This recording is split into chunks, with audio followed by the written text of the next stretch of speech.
درنو ملګرو سلامونه او ښې چارې. د خبریالۍ لومړۍ ویډیو کې موږ او تاسو پر دې خبره کوله چې چارواکي او خبریالان له شرایطو اغېزمن سي او خبر ناسم خپروي. بیا ما ژمنه کړې وه چې دویمه ویډیو کې پر دې خبره کوم چې چارواکي څنګه خبریالان دوکه کوي او ناسم معلومات پې خپروي.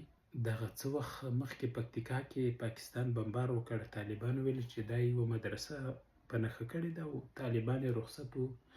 قرآن کریمونه یې خلکو ته وښوده چې دغه زیانمن سوي نور خیر و خیرت دی. خو سبا باندې یا بله ورځ بیا یوه کورنۍ کې د یو کس ویډیو راغله چې د 11 که څومره کسانو ته یې مرژوبله اوښتې، خو تر ډېره ټپیان او ماشومان پکې وو.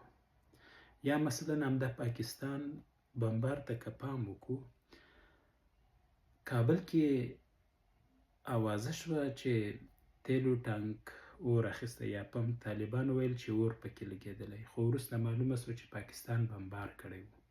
دا دوه پیښې، یعنې پکتیکا کې هم بمبار وسه، خو طالبان ویل چې ټیک ده بمبار سوی خو مرژوبله نه لري، مګر وروسته حالت معلوم سه. یا مثلا کابل کې د تیلو پمپ په نښه سوی و، خو دوی دغسې یو روایت خلکو ته ورکړ چې باور هم پې کېدو یا خبریالانو ته، ځکه امکان لري چې تیل اور واخلي.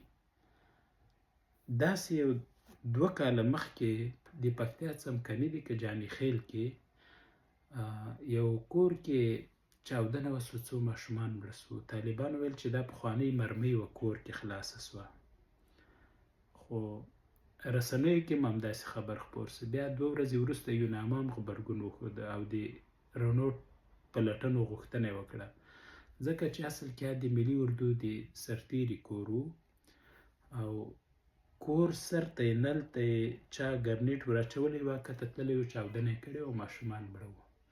دا غرنیو سیمو کې که تاسې ګورئ غرونه داسې وي، دلته کور وي، دې خوا ته به یې دیوال ډېر وي، خو دې خوا نه ته ورختلی سې په اسانه.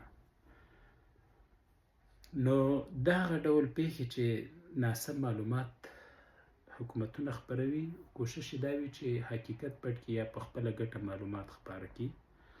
دا په جمهوریت کې هم کېدل. یو ورځ رسنیو کې اوازه سوه وایي د ظاهر قدیر ساتونکو ننګرهار کې ځانمرګی وژلی. ځینې رسنیو همداسې خبر خپور کړ، خو په همغه ورځ که په سبا یې و د کامې خلکو همغه مړی ویوړ د ولایت مخې ته. هغه کس ځانمرګی نه و، د قدیر د ګارډانو سره یې د ځمکې پر سر لانجه وه چې ورغی هغوی بس وواژه. یا د 2011 کال پیښه، دغه وخت زه ازادۍ راډیو کې وم.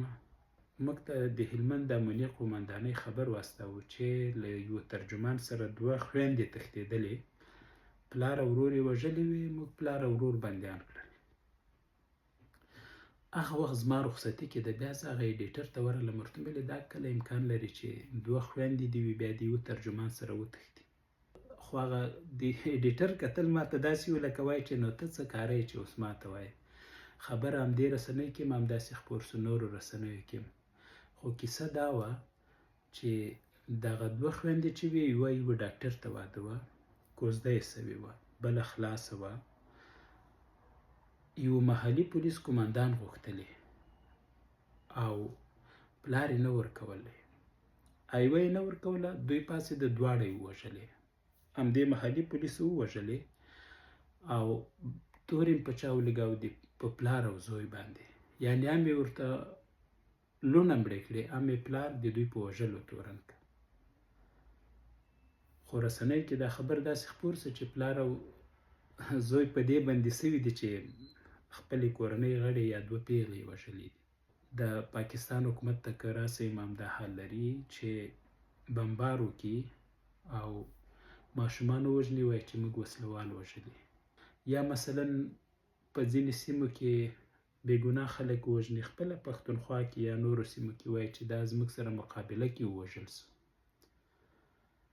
د دې بیلګو راوړلو نه زما هدف دا دی چې دغسې امنیتي پیښې وي.